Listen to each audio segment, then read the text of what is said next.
Oi, galerinha. Hoje eu vou gravar um vídeo para vocês.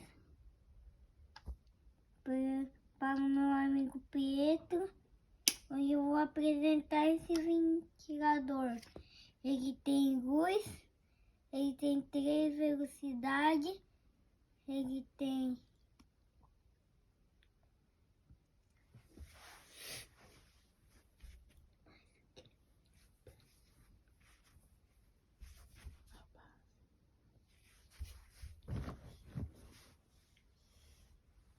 A base, ele tem tempo. Pode ligar para ele? Sim. E a luz, cadê? Uau! E essa luz tem mais forte, mais fraca?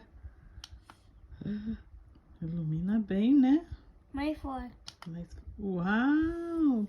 E a velocidade tá no máximo? Tá na primeira.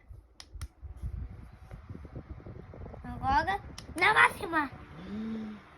Isso aí! E desligou.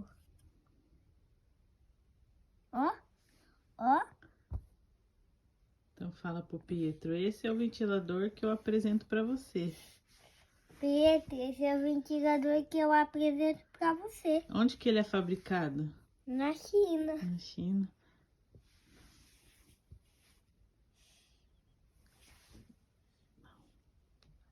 Like.